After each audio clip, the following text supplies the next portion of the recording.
Perfect యానిటేషన్ format అనమాట. English ఎస్సేకి గాని, ప్రోజ్‌కి గాని, పోమ్‌కి గాని ఫస్ట్ టైటిల్ రాయాలి. తర్వాత ఆథర్ నేమ్ రాయాలి. తర్వాత extract lines for యానిటేషన్స్, context, explanation, critical comment, conclusion. ఇది యానిటేషన్ ఆఫ్ స్ట్రక్చర్. ఈ స్ట్రక్చర్ ప్రకారంగా రాస్తే ఒక్క మార్క్ కూడా పోదు. ఈ స్ట్రక్చర్ ప్రకారంగా నేను మీ ఇంటర్మీడియేట్ యానిటేషన్స్ తయారు చేశాను. సో ఇప్పుడు మనం ఒక్కొక్కటి నేర్చుకుందాం. ఈ స్ట్రక్చర్స్ ప్రకారంగానే నేను యానిటేషన్స్ తయారు చేశాను. ఇంటర్మీడియేట్ లో ప్రతి లెసన్ కి 4 యానిటేషన్స్ ఉంటాయి. Some times life hits you in the head with a brick, don't lose faith. అంటే దీనికి అర్థం ఏంటంటే జీవితంలో కొన్నిసార్లు చాలా కష్టం ఎదురవుతుంది. కానీ మనం ఎప్పుడు కూడా నమ్మకాన్ని కోల్పోకూడదు. ప్రయత్నం చేయడం, దాన్ని మళ్ళీ కొనసాగించడం, అవన్నీ చేస్తూ ఉండాలి. మనకి ఎన్ని కష్టాలు వచ్చినా అప్పుడు వెంటనే పరిస్థితులు ఆటోమేటిక్గా మారిపోతాయి. ఓకేనా, అది స్టీవ్ జాబ్స్ చెప్పింది. సో పాయింట్ నెక్స్ట్, ఇది ఎందులోంచమ్మా title you have got to find what you love, written by Steve Jobs. ఓకేనమ్మా, అంటే దీనికి అర్థం ఏంటంటే అమ్మా, you have got to find what you love, మీరు నిజంగా ఇష్టపడే పని, కళ, ఆలోచన కనుక్కోవాలి. అది మీకు ఆనందాన్ని ఇస్తుంది. ఇతరుల కోసం కాక మీ జీవితాన్ని మీరే పరిష్కరించుకోవాలి. ఇతరుల మీద మీరు ఇతరులను ఫాలో అవ్వద్దని చెప్పడం. The written by author Steve jobs.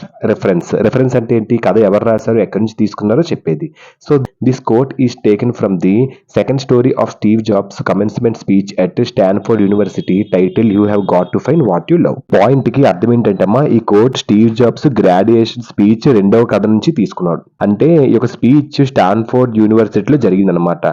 ఈ స్పీచ్ పేరు ఏంటి? You have got to find what you love. ఓకేనమ్మా, కమెన్స్మెంట్ స్పీచ్ అంటే ఏంటి? గ్రాడ్యుయేషన్ స్పీచ్ అంటారు దాన్ని. ఓకేనమ్మా, కాంటెక్స్ట్ అంటే ఏంటి? సందర్భం.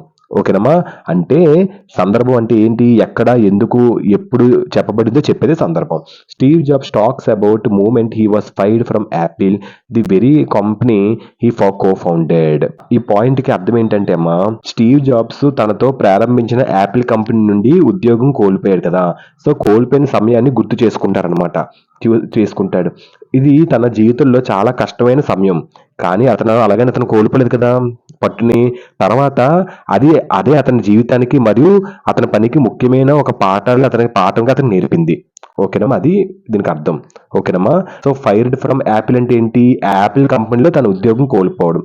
కో-ఫౌండెడ్ అంటే ఏంటి? ఆ కంపెనీని ఆయన తనతో కలిసి ప్రారంభించారు మళ్ళీ. డన్. సో అదనమాట మూమెంట్ హీ వాస్ ఫైర్డ్. ఓకేనా, అంటే ఈ ఘటన జరిగిన సమయం. Moment he was fired. Next, అది హార్డ్ వర్డ్స్. నెక్స్ట్ ఏంటమ్మా, he discuss the emotional devastation and loss, but also how it led to the most creative period of his life. Steve Jobs యాపిల్లో ఉద్యోగం కోల్పోయినప్పుడు చాలా బాధపడ్డాడు, కానీ ఈ కోపం అతన్ని మరింత బలంగా మారేటట్టుగా అతనికి మార్చింది. తరువాత అద్భుతమైన కొత్త పనులు మొదలెట్టాడు, కొత్త కంపెనీలు స్టార్ట్ చేశాడు భయపడకుండా. ఓకేనమ్మా, సో ఇందులో హార్డ్ వర్డ్స్, ఎమోషనల్ డెవస్టేషన్ అంటే ఏంటమ్మా? చాలా బాధపడటం అనమాట. సో హృదయం క్షీణించుకుపోవడం అంటారు దాన్ని. లెట్ అంటే ఏంటమ్మా? దారి తీయడం. ఓకేనమ్మా, క్రియేటివ్ పీరియడ్ అంటే ఏంటి? కొత్త ఆలోచనలు, ఆవిష్కరణలకు సమయం. ఓకేనా, done. Next, explanation. So this line suggest that life can suddenly bring painful challenges like being struck unexpectedly by A brick.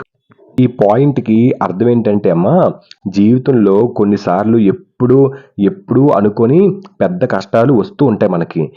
ఇవి మనకి బాధ లేదా సమస్యలను తెస్తాయి. మనం అప్పుడే బలంగా ఉండాలి. అప్పుడు మనం పట్టు కోల్పోకూడదు. అలాగే ఉండి మనం ప్రయత్నాన్ని కొనసాగిస్తూ ఉండాలి అని చెప్పడం. ఓకేనమ్మా, సో ఇందులో హార్డ్ వర్డ్స్ ఏంటమ్మా? Struck unexpectedly by A brick అంటే ఏంటి? అనుగుణంగా వచ్చిన పెద్ద కష్టం. ఓకేనమ్మా, నెక్స్ట్ పెయిన్ఫుల్ ఛాలెంజెస్ అంటే ఏంటి? కష్టమైన మరియు బాధ కలిగించే ఒక పరిస్థితులు అంటారు. ఓకేనమ్మా, done. Life can suddenly bring అంటే జీవితంలో కొన్నిసార్లు ఎప్పటికీ అనుకోని సమస్యలు వస్తూ ఉంటాయి. అది hard words. Next, critical comment అంటే ఏంటమ్మా అర్థం? ఈ కథ చదివి ఆలోచించి చెప్పిన ఒక అభిప్రాయం అనమాట. So this quote strongly inspires resilience. It simplifies the complexity of real struggles by implying that faith alone is enough. Quote మనకి ఏం చెప్తుందంటే, జీవితం కష్టంగా ఉండవచ్చు, కానీ ఆపకండి, నమ్మకాన్ని అలాగే ఉంచుకోండి. సో సమస్యలు ఎదుర్కోవడానికి సహాయం పడుతుంది కష్టాలు అనుభవిస్తేనే. ఇది మనకు బలంగా ఉండమని మోటివేట్ చేస్తుంది ఇతను చెప్పిన మాటల్లో ఈ పాయింట్. ఓకేనమ్మా, డన్. సో ఇందులో హార్డ్ వర్డ్స్ ఏంటమ్మా? రియల్ స్ట్రగల్స్ అంటే ఏంటమ్మా? నిజమైన జీవిత సమస్యలు. Faith alone is enough. అంటే ఏంటమ్మా? మనపై నమ్మకం అత్యంత ముఖ్యమని అర్థం. ఓకేనమ్మా. Reality overcoming hardship often requires support, practical action and time, not just inner belief. ఈ పాయింట్కి అర్థం ఏంటంటే అమ్మా, సో జీవితంలోని సమస్యలు ఎదుర్కోవడానికి ఇతరులు సహాయం అవసరం. ఇతరుల సహాయం అనేది అవసరం. సో నిజమైన చర్యలు, నిజమైన యాక్షన్స్ మనకి అవసరం.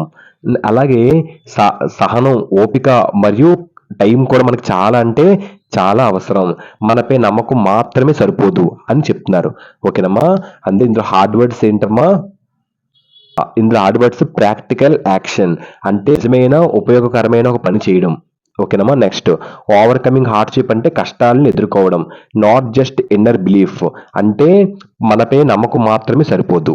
అది హార్డ్ వర్డ్స్. కన్క్లూజన్.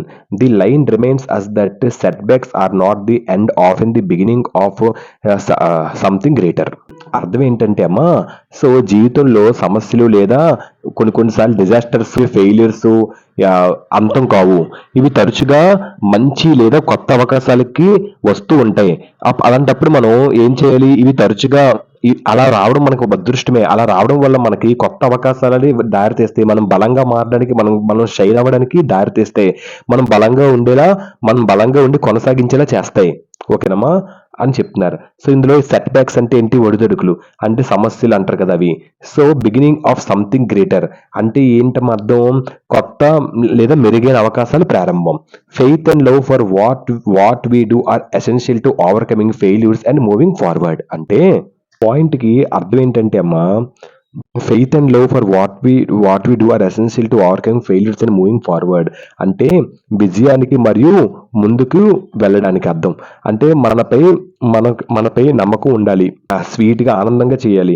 ఇది మనకు ఫెయిల్యూర్స్ ని తొలగించడానికి అండ్ ఫెయిల్యూర్స్ ని ఓవర్కమ్ చేయడానికి మరియు జీవితంలో ముందుకి మంచిగా కొనసాగించడానికి చాలా అంటే చాలా చాలా సహాయం అనేది పడుతుంది. ఓకేనమ్మా. దాన్ని మూవింగ్ ఫార్వర్డ్ అంటే ఏంటి? జీవితంలో ముందుకు వెళ్ళడం. ఓవర్కమింగ్ ఫెయిల్యూర్స్ అంటే ఏంటి? ఫెయిల్యూర్స్ ని కంట్రోల్ అణిచి తొక్కడం. ఓకేనమ్మా. Done. Love for what we do అంటే ఏంటి? మన పని పట్ల ప్రేమ, ఆసక్తిగా చేయడం. ఇదమ్మా క్వశ్చన్కి అర్థం. యానిటేషన్ ఇలా రాయాలమ్మా. Sometimes life hits you in the head with a brick, don't love faith. Title, author, reference, context, explanation, critical comment, conclusion ఇలా రాస్తే యానిటేషన్ ఒక మార్క్ పోకుండా మీకు ఫుల్ మార్క్స్ మీ చేతులు ఉన్నాయి.